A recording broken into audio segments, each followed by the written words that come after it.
Close your eyes for a moment, if you wish, or simply let your gaze soften, allowing your mind to drift into this quiet, intimate space we now share. There's a truth we often carry, unspoken, in the deepest chambers of our hearts. A shared experience that many feel, yet few dare to articulate with tenderness. Have you ever found yourself wondering how it is that love can deepen, can grow richer, more profound, even as the fervent flame of passion, the initial wildness of desire, seems to quiet itself? It's a paradox, isn't it?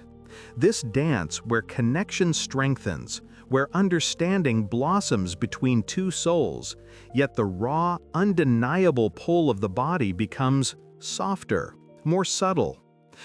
We often imagine that passion is a fleeting thing, a youthful exuberance destined to fade with time, like the bloom of a flower. We might even believe it's a natural casualty of familiarity, a price we pay for the comfort of companionship. But what if this isn't true? What if the fading isn't an ending? What if the fire hasn't died but merely changed its form, waiting for us to learn its new language? Perhaps you've felt it, that subtle shift. The urgency of desire recedes, yet the bond between two souls remains unbroken, perhaps even stronger in its quiet resilience.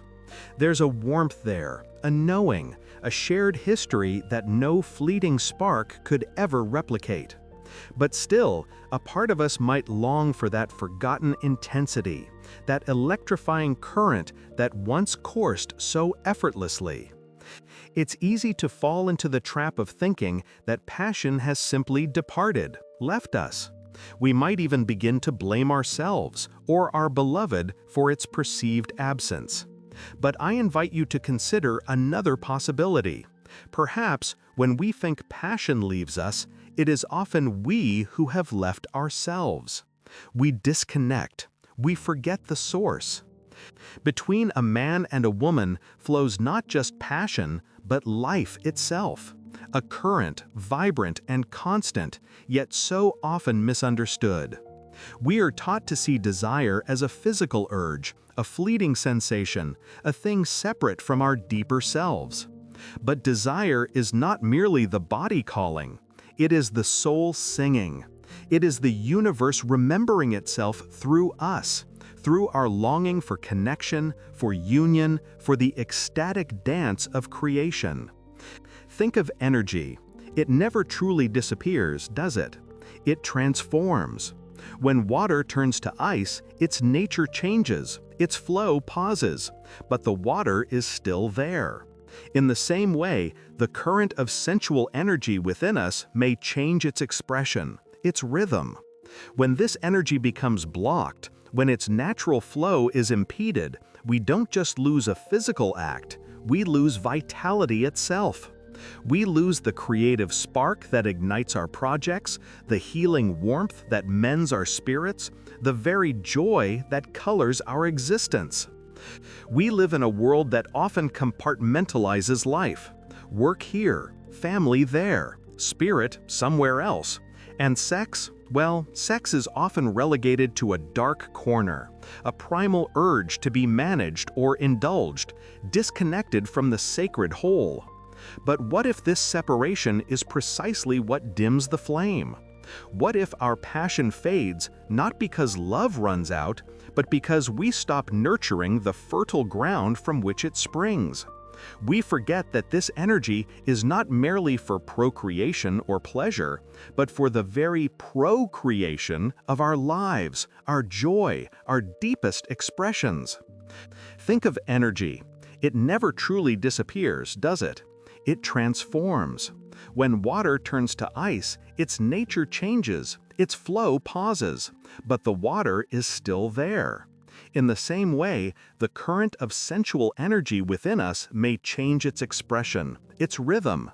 When this energy becomes blocked, when its natural flow is impeded, we don't just lose a physical act, we lose vitality itself.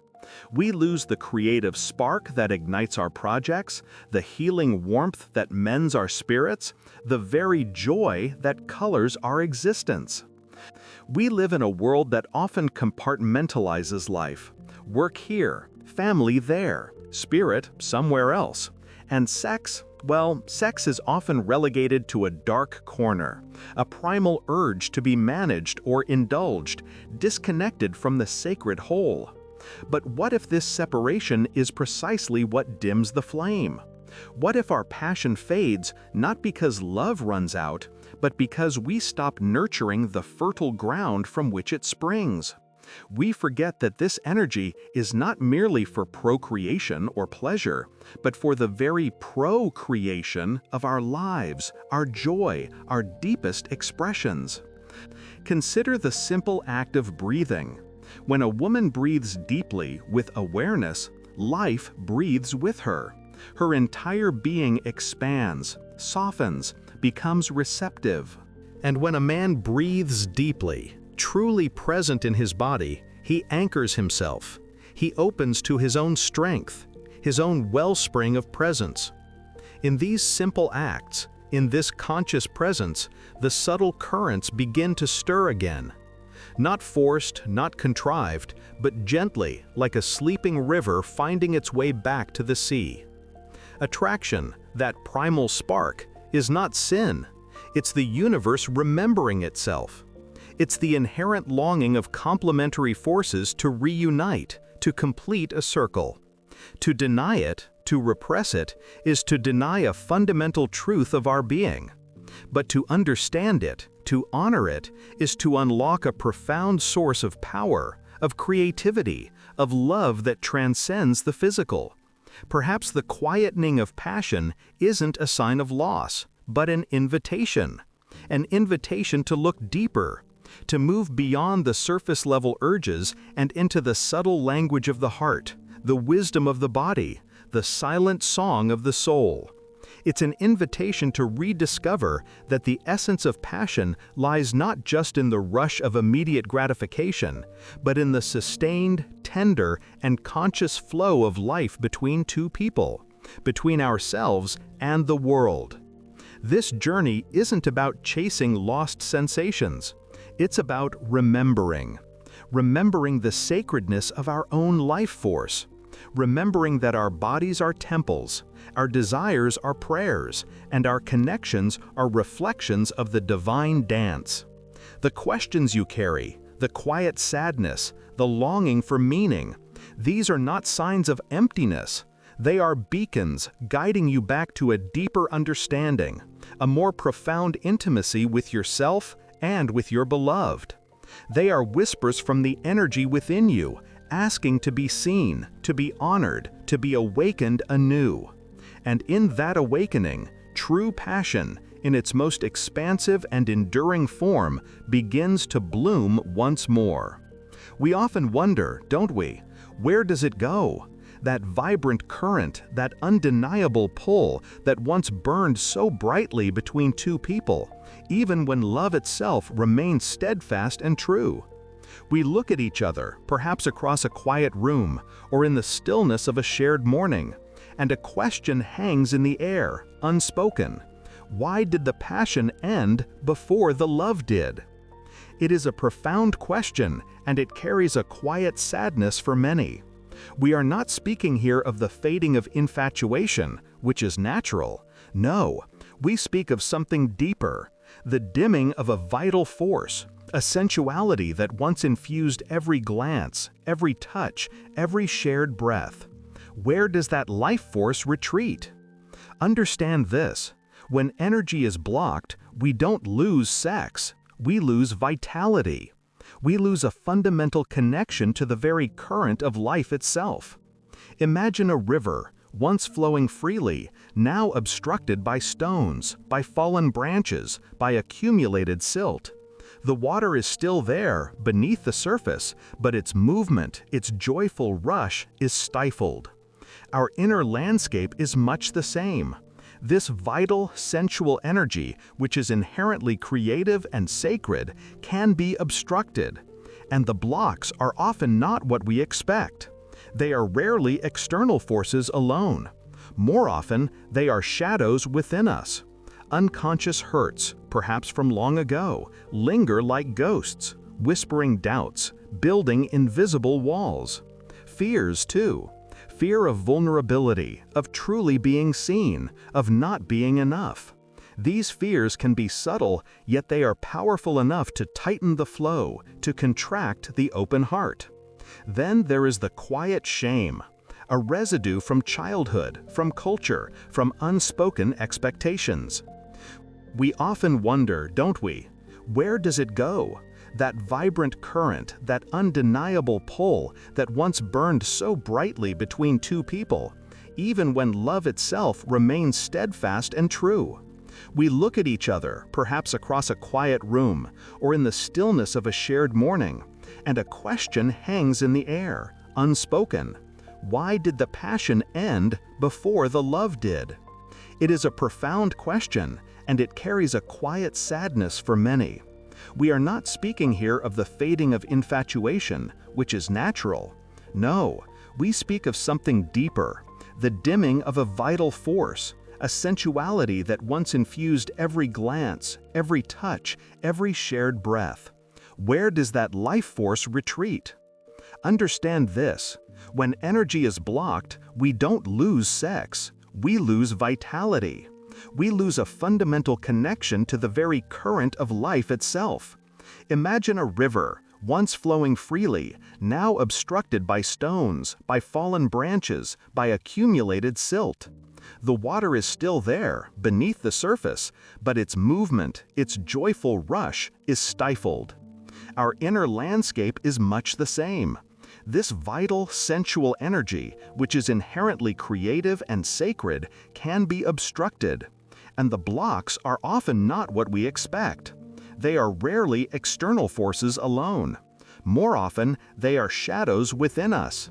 Unconscious hurts, perhaps from long ago, linger like ghosts, whispering doubts, building invisible walls. Fears, too. Fear of vulnerability, of truly being seen, of not being enough. These fears can be subtle, yet they are powerful enough to tighten the flow, to contract the open heart. Then there is the quiet shame, a residue from childhood, from culture, from unspoken expectations. Shame tells us that desire is wrong, that our bodies are less than perfect, that our natural urges are something to be hidden or controlled. This shame doesn't extinguish the fire. It simply covers it, smothers it, making us less willing to fan its flames. And what of the unspoken words? The quiet resentments that accumulate like dust in the corners of a room. The small disappointments, never articulated, that harden into judgments. The everyday routine, the relentless demands of life, the sheer exhaustion that creeps into our bones. These things too can slowly, imperceptibly create a distance not just between two people, but within ourselves. We lose touch with our own bodies. We stop listening to their whispers. We forget how to truly feel. When a woman breathes deeply, life breathes with her. But when her breath becomes shallow, constrained by stress or fear, so too does her connection to her own vibrant essence. And a man doesn't lose power when he ages. He loses it when he stops looking with wonder, when he stops feeling the pulse of life within him, when he disconnects from the sacred dance of attraction. Attraction is not sin. It's the universe remembering itself. This dimming, this disconnection isn't a sign of failure. It is simply a sign that the natural flow has been impeded. The soul, which yearns to express itself through the body, finds its song muted. Desire is not the body calling, it is the soul singing. And when that song is stifled, the vibrant energy that fuels passion, creativity, and joy begins to wane. We might still speak of love, we might still share a life, but the deep, resonant hum, the electric current that once flowed so freely, becomes quiet, almost silent. But understand this deeply. This energy, this life force, it does not truly disappear. It is simply waiting. Waiting beneath the surface, waiting for the obstructions to be acknowledged, for the silence to be broken, for the light to shine upon the forgotten corners. It is waiting for us to remember, to reconnect, to open the channels once more.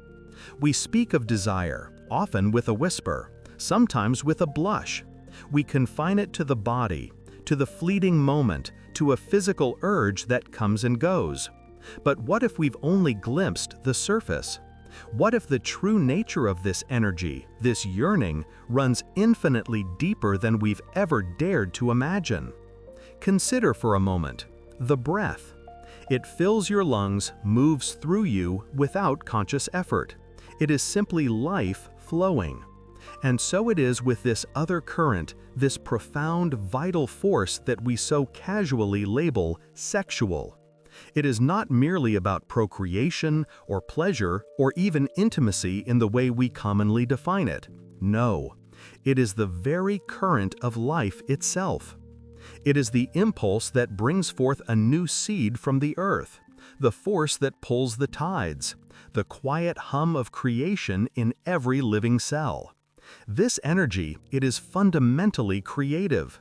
It is the raw material of inspiration, the wellspring from which all art, all innovation, all true connection springs. Think of the sculptor, coaxing form from clay. Think of the musician, drawing melody from silence. This isn't just intellect at work, it is the animating spirit, the creative fire that mirrors the universe's own constant unfolding. Between a man and a woman flows not just passion, but life itself. A silent river, carrying not only the promise of new existence, but also the memory of ancient unions, the echo of all that has ever been and all that could ever be. It is a profound exchange, a dance of two souls recognizing their inherent belonging. When a woman breathes deeply, life breathes with her.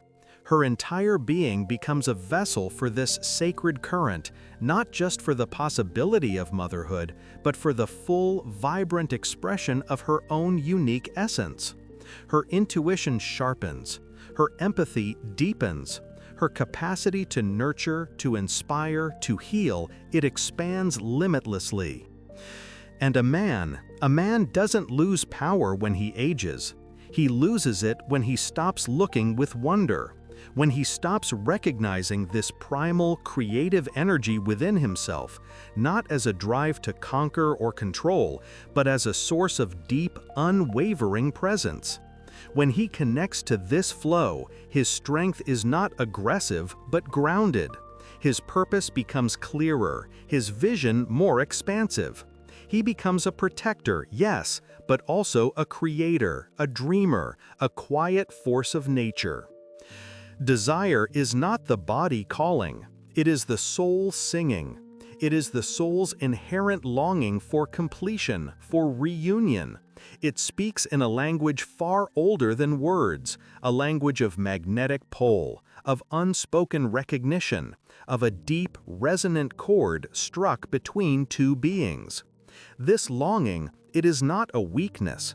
It is a fundamental truth of existence, a drive to merge, to transcend the illusion of separation and become whole again. This energy, it is also inherently healing. When it flows freely, unimpeded, it cleanses, it renews.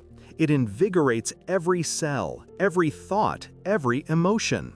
Have you felt that surge after a moment of profound connection? That sense of being utterly alive, utterly present? That is this energy, working its magic, restoring balance, dissolving blockages. But what happens when this current is misunderstood, when it is feared or shamed or reduced to something base? When energy is blocked, we don't lose sex, we lose vitality.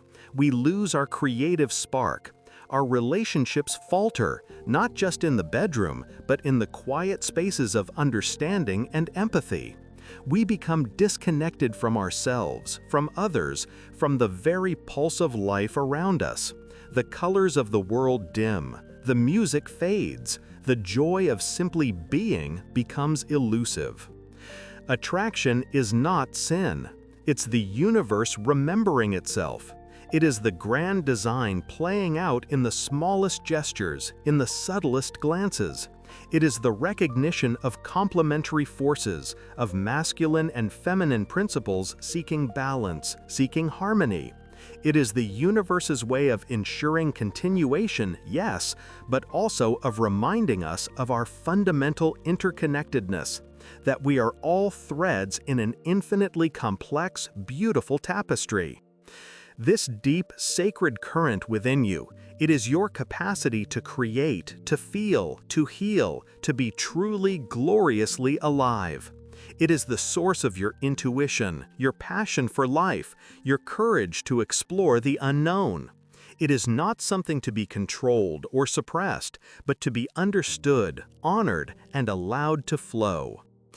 Perhaps you've felt this energy stir within you, quietly, in moments of stillness or deep beauty, a sunset that moved you to tears, a piece of music that resonated in your bones, a sudden, inexplicable surge of warmth towards another living being.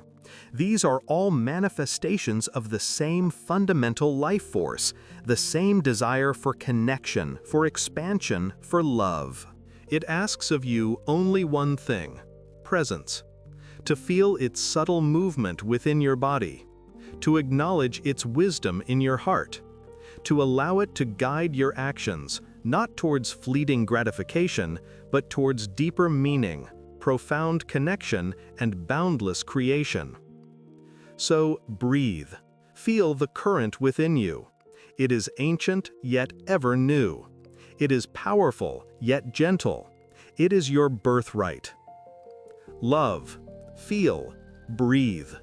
The energy within you has never died. It's been waiting for you to awaken.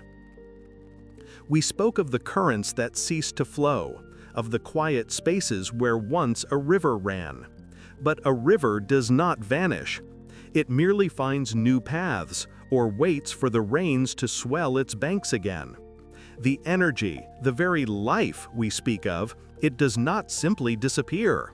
It retracts, it becomes dormant, it waits, and our journey now is not about forcing its return, but about inviting it back, gently, with reverence. This is not a path of techniques, not a list of things to do. It is a path of being, a path of presence, a return to the quiet, undeniable truth of what you are. For how can we truly connect with another if we have become strangers to ourselves? How can we offer our vibrant core if we can no longer feel its pulse within our own skin? Begin, if you would, with your breath. It is the most ancient rhythm, the whisper of life entering and leaving you. Feel it now. Do not change it, simply observe. Is it shallow, held, or does it flow, soft and deep, like the turning of the tide? This breath, it is the subtle current that carries all else. It carries sensation, it carries feeling, it carries you. When a woman breathes deeply, life breathes with her. Her awareness expands, not just in her lungs, but through her very being. She becomes a vessel, open to the subtle movements of her own inner landscape. And in that openness, things long forgotten begin to stir. A gentle stirring, like the first shoots of spring. It is a remembrance of her own fertile ground, her own deep wellspring of vitality. For a man, too, this breath is a gateway. It grounds him. It connects him to his core, to the deep, silent strength that resides beneath the surface of his daily striving. He can rediscover that sense of inherent power, not as something he earns or takes, but as something he is. A man doesn't lose power when he ages. He loses it when he stops looking with wonder.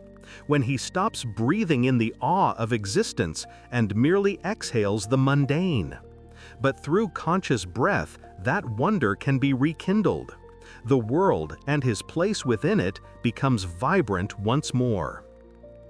This reacquaintance with the breath naturally leads us to the body, your body, not as a collection of parts, not as a tool for tasks, not as something to be judged or overcome, but as a living temple, a sensitive instrument. Where do you feel tension? Where do you feel emptiness? Where do you feel a faint hum, a warmth, a tingle? These are not just physical sensations, they are whispers of your energy, speaking to you. The courage to feel, you see, is not about forcing emotions. It is about allowing what is already present to simply be. To acknowledge the quiet sadness, the longing, the subtle joy that might flicker and fade. To sit with the discomfort without needing to fix it. To embrace the tenderness without needing to explain it away. This willingness to feel, it is how we heal the distance between body and soul. It is how we mend the subtle tear that has separated us from our deepest selves. And from this space of presence, this reconnection with breath and body, we can then approach touch, not as an act of conquest or expectation, but as an act of profound attention. Imagine touching your own hand, not with routine, but with curiosity, feeling the texture of your skin, the warmth, the subtle pulse beneath. This is conscious touch. It is a dialogue between your awareness and your physical form. It is the beginning of self-intimacy. When energy is blocked, we don't lose sex, we lose vitality. We lose that deep, resonant hum that makes life feel rich and meaningful. But conscious touch, even a simple mindful caress of your own arm, can begin to clear those pathways. It is a gentle reminder to your system, I am here, I am present, I am connected. And when you bring this quality of presence, this reverence for sensation into the space between a man and a woman, a new kind of intimacy can emerge. It is an intimacy born not just of physical proximity, but of shared awareness, of two souls attentive to their own currents now flowing alongside each other. Between a man and a woman flows not just passion, but life itself. And when that life current is honored, passion naturally blossoms again, but with a deeper root, a richer fragrance. Desire, then, is not merely the body calling. It is the soul singing. It is the soul's inherent drive towards connection, towards expression, towards the sacred union of energies. When we understand this, desire becomes less about a fleeting urge and more about a profound yearning for wholeness, for reunion with the divine spark in another and in ourselves. Attraction is not sin. It's the universe remembering itself. It's the recognition of the dance, the pull, the complementary energies that long to intertwine and create. This return to presence, it is a path towards reclaiming your own inspiration, your own strength, your own creativity. For all these forces spring from the same wellspring of life energy. When you are deeply present, deeply connected to your breath, your body, your feelings, you become a conduit for this energy. You become a living, breathing expression of vitality. The quiet sadness, the longing you may feel, these are not weaknesses. They are signposts. They are the soul's gentle invitations to turn inward, to listen, to remember. They are the subtle nudges guiding you back to the truth that lies beneath the surface of routine, beneath the weight of expectation. It is a quiet revolution, a revolution of awareness, of simply feeling what is, of allowing your deepest nature to unfurl, like a flower opening to the sun. And in that unfolding, you rediscover not only the capacity for passion, but the profound joy of simply being alive, fully present, fully human. Love, Feel, breathe. The energy within you has never died. It's been waiting for you to awaken.